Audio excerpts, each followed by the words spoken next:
శ్రీ శివమహాపురాణము రుద్ర సంహిత పార్వతీఖండ అధ ఏకత్రింశోధ్యాయ శివమాయ బ్రహ్మోవాచ తయోర్భక్తిం శివే జ్ఞాత్వా పరమవ్యభిచారిణీం సర్వే శక్రాదయో చింతయామా సురితి నారద. బ్రహ్మ ఇట్లు పలికెను, శివుని యందు వారిద్దరికిని అనన్యమగు పరాభక్తి గలదని ఇంద్రాది దేవతలందరికీ తెలిసినది. ఓ నారద, అప్పుడు వారు ఇట్లు తలపోసిరి. దేవా ఊచు, ఏకాం భక్త్యా శైలశ్చేత్ కన్యాం తస్మై ప్రదాస్యతి, ధ్రువం నిర్వాణతాం సజ్జః స ప్రాప్స్యతి చ భారతే, అనంతరత్నాధారశ్చేత్ పృథ్వీం త్యక్త్వా ప్రయాస్యతి, రత్నగర్భాభిదా భూమేర్మిథ్యైవ భవితా ధ్రువం, స్థావరత్వం పరిత్యజ్య దివ్యరూపం విధాయసః, కన్యాం శూలభృతే దత్వా శివలోకం గమిష్యతి, మహాదేవస్య సారూప్యం లప్స్యతే నాత్ర సంశయః, తత్ర భుక్త్వా వరాన్ భోగాంస్తతో మోక్షమవాప్స్యతి. దేవతలిట్లు పలికిరి, హిమవంతుడు అనన్య భక్తితో శివునకు కన్యాదానమును చేసినచో భారతఖండమునందు అతడు వెనువెంటనే మోక్షమును పొందును. అనంత రత్నములకు ఆధారమగునాతడు భూలోకమును వీడి పయనమైనచో భూమి యొక్క రత్నగర్భయను బిరుదు మిథ్యయగుట నిశ్చయము. అతడు కన్యను శూలధారియగు శివునకిచ్చి పర్వత రూపమును విడిచిపెట్టి దివ్య రూపమును ధరించి శివలోకమును పొందగలడు. అతడు మహాదేవునితో సారూప్యమును పొంది అతట శ్రేష్టమగు భోగములను అనుభవించి తరువాత మోక్షమును పొందగలడు. దీనిలో సందేహము లేదు. బ్రహ్మోవాచ ఇత్యాలోచ్య సురా సర్వే కృత్వా చ మంత్రణం మితః, ప్రస్తాపయితుమైచ్ఛంస్తే గురుం తత్ర సువిస్మితాః, తతః శక్రాదయో దేవాః సర్వే గురు నికేతనం జిగ్ముః ప్రీత్య స వినయా నారద స్వార్థ సాధకాః, గత్వా తత్ర గురుం నత్వా సర్వే దేవాః సవాసవాః, చక్రుర్నివేదనం తస్మై గురవే వృత్తమాదరాత్. బ్రహ్మ ఇట్లు పలికెను, దేవతలందరూ ఇట్లు తలపోసి ఒకరితోనొకరు సంప్రదించుకొని చకితులై హిమవంతుని వద్దకు బృహస్పతిని పంపవలెనని తలంచిరి. అప్పుడు ఇంద్రుడు మొదలుగా గల దేవతలందరూ తమ ప్రయోజనమును సాధింపబోని వినయముతో కూడిన వారై ప్రీతితో బృహస్పతి గృహమునకు వెళ్ళిరి.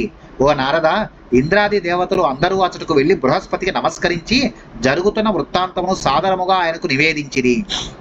దేవాఊచు, గురో హిమాలయ గృహం గచ్చాస్మత్కార్య సిద్ధయే, తత్ర ప్రయత్నేన కురు నిందాం చ శూలినః, పినాకినా వినా దుర్గా వరం నాణ్యం వరిష్యతి, అనిచ్చయా సుతాం దత్వా ఫలం తూర్ణం లభిష్యతి, కాళేనైవాధునా శైల ఇదానీం భూయి తిష్టతు, అనేక రత్నాధారం తం స్థాపయత్వం క్షితో గురో.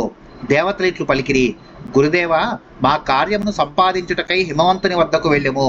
అతడికి వెళ్ళి ప్రయత్నపూర్వకముగా శూలధారియగు శివుని నిందించుము. దుర్గా పినాకధారియగు శివుని తక్క మరి ఒకని వివాహం ఆడబోదు.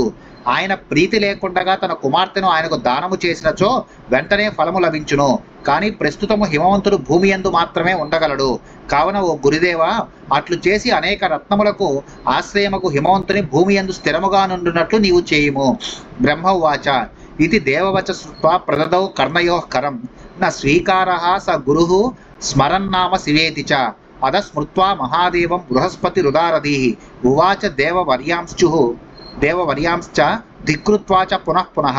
బ్రహ్మ ఇట్లు పలికెను, దేవతల ఈ మాటను విని బృహస్పతి శివుని నామమును స్మరిస్తూ చెవులను మూసుకొనెను. ఆయన వారి కోరికను అంగీకరించలేదు. అప్పుడు విశాల హృదయుడకు బృహస్పతి మహాదేవుని స్మరించి దేవతలను అనేక పర్యాయములు నిందించి వారితో ఇట్లనెను. బృహస్పతి రువాచ సర్వే దేవాః స్వార్థపరాః పరార్థ ధ్వంసకారకాః, కృత్వా శంకర నిందామి యాస్యామి నరకం ధ్రువం, కస్సిన్మధ్యే చ యుష్మాకం గచ్చేచ్చైలాంతికం సురాః, సంపాదయేత్స్వాభిమతం శైలేంద్రం ప్రతిబోధ్య చ, అనిచ్చయా సుతాం దత్వా సుఖం తిష్టతు భారతే, తస్మై భక్త్యా సుతాం దత్వా మోక్షం ప్రాప్స్యతి నిశ్చితం. పశ్చాత్ సప్తర్షయః సర్వే బోధయిష్యంతి పర్వతం, పినాకినా వినా దుర్గా వరం నాస్య పరిష్యతి, అథవా గచ్చత సురాః బ్రహ్మలోకం సవాసవాః, వృత్తం కథయతస్వం తత్సవః కార్యం కరిష్యతి. బృహస్పతి ఇట్లు పలికెను, దేవతలందరూ తమ లాభమును సంపాదించుకొని ఇతరుల కార్యములను ధ్వంసము చేయుట యందు నిమగ్నులై ఉన్నారు. శంకరుని నేను నిందించినచో నాకు నరక ప్రాప్తి తప్పనిసరి అగును. ఓ దేవతలారా, మీలో ఒకడు హిమవంతుని వద్దకు వెళ్ళి ఆయనకు బోధించి మీ కోరికను నెరవేర్చుకున్నాడు. ఆయన శివునకు భక్తితో కన్యాదానమును చేసి మోక్షమును పొందుట నిశ్చితము. కానీ ప్రీతి లేకుండగా కుమార్తెను ఇచ్చినచో భారత ఖండమునందు సుఖముగా నుండగలడు. మీలో ఒకరు వెళ్ళి వచ్చిన తర్వాత సప్తర్షులందరూ వెళ్ళి ఆ పర్వతనకు ఉపదేశించగలరు. దుర్గాదేవి పినాకధారియగు శివుని తక్క మరి ఒకరిని వివాహం ఆడదు. ఓ దేవతలారా, అట్లు గానిచో మీరు ఇంద్రుని దోడుకుని బ్రహ్మలోకమునకు వెళ్ళుడు.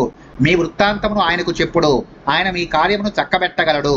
బ్రహ్మోవాచ తచ్చుత్వా తే సమాలోచ్య జగ్ముర్మమ సభాం సురాః సర్వే నివేదయాం చక్రుర్నత్వా తద్గతమాదరాత్ దేవానాం తద్వచ శ్రుత్వా శివనిందాకరం తదా వేదవక్తా విలప్యాహం తానవోచం సురాన్మునే నాహం కర్తుం క్షమో వత్సః శివనిందాం సుదుస్సహాం సంపద్వినాశ రూపం చ విపదాం బీజరూపిణీం సురాహ గచ్చత కైలాసం సంతోషయత శంకరం ప్రస్తాపయత తం శీఘ్రం హిమాలయ గృహం ప్రతి. బ్రహ్మ ఇట్లు పలికెను. ఆ దేవతలందరూ ఆ మాటను విని ఆలోచించుకొని నా సభకు విచ్చేసిరి. వారందరూ అచ్చటనున్న నాకు సాదరముగా నమస్కరించి విన్నవించిరి.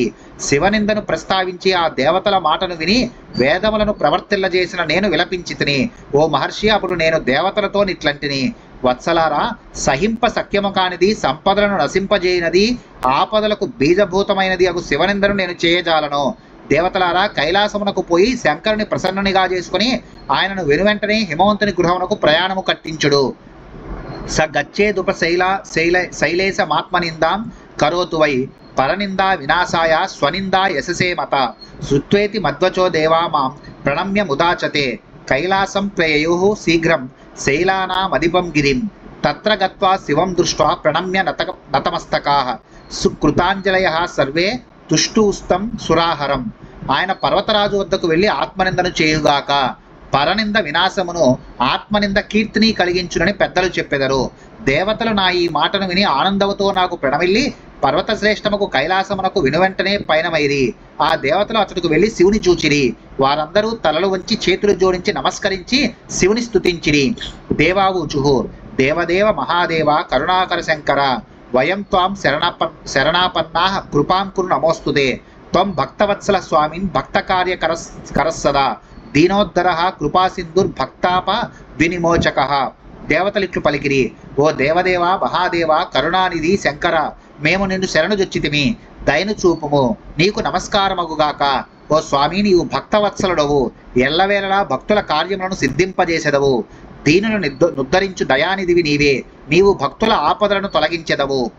బ్రహ్మవాచ ఇది స్తుత్వా మహేశానం సర్వే దేవాః సవాసవాః సర్వం నివేదయాం చక్రుస్తద్వృత్తం తదాదరాత్ తచ్చుత్వా దేవవచనం స్వీచకార మహేశ్వరః దేవాంశుయాపాయామాస తనాశ్వాస్య విహస్యసః దేవా ముముదిరే శీఘ్రం సర్వే గత్వా స్వమందిరం సిద్ధం మత్వా స్వకార్యం హి ప్రశంసంతః సదాశివం.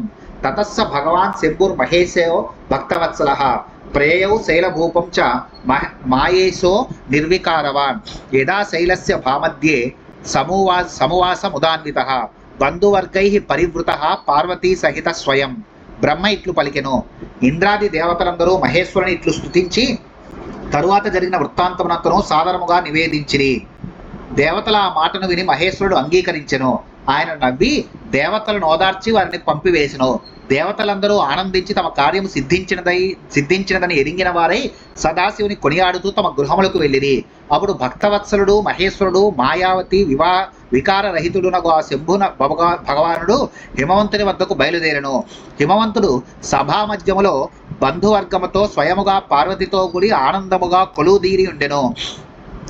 ఏతస్మిన్నంతరే తత్ర హ్యా జగామ సదాశివః దండీచిత్రీ దివ్యవాస బిభ్రతిల్లకముజ్వలం కరే స్ఫటిక మాలాం చ సాలగ్రామం గలే దధత్ జపన్నామ హరేర్భక్త్యా సాధువేషధరో ద్విజః తం చ దృష్ట్వా సముత్తస్థౌ సగణోపి హిమాలయః ననామ దండవద్భూమౌ భక్త్యాతిథిమపూర్వకం ననామ పార్వతీ భక్త్యా ప్రాణేశం విప్రరూపిణం జ్ఞాత్వా తం మనసాదేవి తుష్టావ పరయాముదా.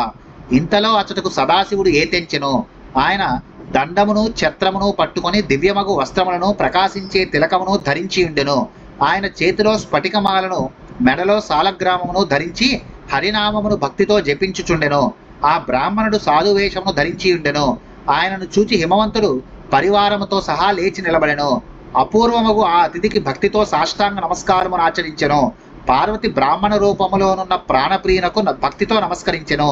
ఆ దేవి మనస్సులో ఆయనను గుర్తెరింగి పరమానందముతో స్తుతించెను.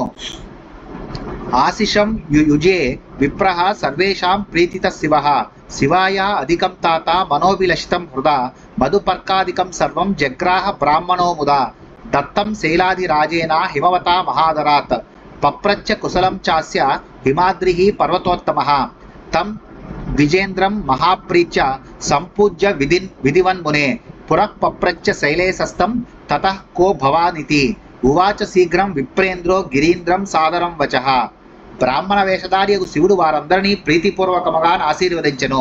వత్స, ఆయన మనస్సులో పార్వతికి తనకు నచ్చిన ఆశీస్సులను అధికముగానిచ్చెను. ఆ బ్రాహ్మణుడు పర్వతరాజుకు హిమవంతునిచే మహాధరముతో నేయబడిన మధుపర్కములు మొదలగు అతిథి పూజను పూర్ణముగా స్వీకరించెను. ఓ ముని, పర్వతరాజుకు హిమవంతుడు ఆ బ్రాహ్మణోత్తముని మహాప్రీతిగా చక్కగా పూజించి కుశలమడిగెను. తర్వాత పర్వతరాజు ఆయనను మీరెవరు అని ప్రశ్నించెను. ఆ బ్రాహ్మణ శ్రేష్ఠుడు వెంటనే సాదరముగా పర్వతరాజుతో నిట్లనెను. విప్రేంద్ర ఉవాచ బ్రాహ్మణోహం గిరిశ్రేష్ఠ వైష్ణవో బుధసత్తమః ఘటికీ వృత్తిమాశ్రిత్య భ్రమామి ధరణీతలే మనోయాయి సర్వగామి సర్వజ్ఞోహం గురోర్బలాత్ పరోపకారీ శుద్ధాత్మ దయాసింధుర్వికారః మయా జ్ఞాతం హరాయత్వం స్వసుతాం దాతుమిచ్చసి ఇమాం పద్మ సమాం దివ్యాం వరరూపాం లక్షణాం నిరాశ్రయాయాసంగాయ కురూపాయ గుణాయ చ శ్మశాన వాసినే వ్యాఘ్ర చర్మధరాయ యోగినే. ఆ బ్రాహ్మణుడు ఇట్లు పలికెను, ఓ పర్వతరాజా, నేను బ్రాహ్మణుడను, వైష్ణవుడను, మహాపండితుడను, జ్యోతిష వృత్తిని చేపట్టి భూమండలమునందు తిరుగాడుచుందును. నేను నాకు నచ్చిన విధముగా తిరిగెదను, అన్ని చోట్లకు వెళ్ళుచుందును. గురువు యొక్క అనుగ్రహముచే నాకు సర్వము తెలియను. నేను పరోపకారము చేయుచుందును. పరిశుద్ధమగు అంతఃకరణము గలవాడను, దయానిధిని, వికారములు లేనివాడను. నీవు ఈ పద్మము వంటి దివ్యమైన శ్రేష్ఠ రూపము మంచి లక్షణములు గల నీ కుమార్తెను శివునకు ఇయ్యగోరుచున్నావని నాకు తెలిసినది. శివుడు ఆశ్రయము లేనివాడు, సంఘవిహీనుడు, కురూపి, గుణహీనుడు, శ్మశానమునందు నివసించువాడు. అతని శరీరమును పాములు చుట్టుకొని ఉండును. ఆయన యోగి. దిగ్వాససే కుగాత్రాయ వ్యాలభూషణధారిణే అజ్ఞాత కులనామ్నే చ కుశీలాయ విహారిణే విభూతి దిగ్ధదేహాయ సంక్రుద్ధాయ వివేకినే అజ్ఞాత వయసేతీవ కుజటాధారిణే చ సదా సర్వాశ్రయాయ భ్రమిణే పన్నగహారాయ భిక్షవే కుమార్గ నిరతాయాధ వేదమార్గ త్యాగినే హఠాత్ ఇయంతే బుద్ధిరచాల నహి మంగళధా ఖలు విబోధ జ్ఞానినాం శ్రేష్ఠ నారాయణ కులోద్భవ. దిక్కులే వస్త్రముగా గలవాడు, చెడు రూపము గలవాడు, పాములను ఆభరణములుగా ధరించువాడు, కులనామముల నెరుంగనివాడు, చెడుశీలము గలవాడు, విహారము నెరుంగనివాడు, విభూతి లేపనముతో కూడిన దేహము గలవాడు, క్రోధ స్వభావుడు, వివేకము లేనివాడు, వయస్సు నెరుంగనివాడు, సర్వదా చిక్కుబడిన జటలను ధరించువాడు, సర్వమును ఆశ్రయించి తిరుగువాడు, పాములు హారముగా గలవాడు, భిక్షుకుడు, చెడు మార్గమునందు ప్రీతి గలవాడు, దురహంకారముచే వేద మార్గమును వీడినవాడు అగు శివునకు పార్వతి నీయవలననే నీ బుద్ధి మంగళదాయకము కాదు సుమా. హే పర్వతరాజా, నీవు జ్ఞానులలో శ్రేష్ఠుడవు, నారాయణుని కులమునందు జన్మించిన వాడవు తెలుసుకొనుము. నతే పాత్రాను రూపశ్చ పార్వతీ దానకర్మణి మహాజన స్మేరముఖ శృతమాత్రాద్ భవిష్యతి పశ్య శైలాధిపత్వం చన తస్మై కోస్తి బాంధవః మహారత్నాకరస్త్వం చ తస్మై కించిత్ ధనం నహి బాంధవాన్ మేనకాం కులపతే శీఘ్రం సుతాంస్తథా సర్వాన్ పృచ్ఛ ప్రయత్నేన పండితాన్ పార్వతీం వినా రోగినో నౌషధం సస్వద్రోచతే గిరిసత్తమ ఉపధ్యం రోచతే భీక్ష్ణం మహాదోషకరం సదా. నీవు పార్వతిని దానము చేయుటకు తగిన పాత్ర ఆయన కాదు. ఈ విషయమును విన్నంతనే మహాజనులు నవ్వెదరు. ఓ పర్వతరాజా, గమనించుము, ఆయనకు బంధువు ఒక్కడైనను లేడు. నీవు మహారత్నములకు నిధివి, ఆయన వద్ద ధనము లవమైనను లేదు. ఓ పర్వతరాజా, బంధువులను, మేనకను, కుమారులను మరియు ఇతరులందరినీ శ్రద్ధతో అడిగి చూడుము. పండితులను కూడా ప్రశ్నించుము, కానీ పార్వతిని ప్రశ్నించవద్దు. ఓ పర్వతరాజా, ఏనాడైనను రోగికి మందు రుచింపదు. రోగికి అన్ని వేళలా దోషకరమగు చెడు పద్యము బాగుగా రుచించును. బ్రహ్మ ఉవాచ ఇత్థిత్వా బ్రాహ్మణ శీఘ్రం సవై భుక్త్వా ముదాన్వితః జగామ స్వాలయం శాంతో నానాలీలాకర శివః బ్రహ్మ ఇట్లు పలికెను. ఆ బ్రాహ్మణుడిట్లు పలికి ఆనందముగా భుజించి శీఘ్రమే నిర్గమించెను. అనేక లీలలను ప్రదర్శించు శివుడు శాంతముగా తన ధామమునకు చేరుకొనెను. ఇది శ్రీ శివమహాపురాణే రుద్ర సంహితాయాం పార్వతీఖండే శివమాయావర్ణనం నామ ఏకత్రింశోధ్యాయ. శ్రీ శివమహాపురాణంలోని రుద్ర సంహిత ఎందు పార్వతీఖండలో శివమాయావర్ణనం అనే 31వ అధ్యాయము ముగిసినది.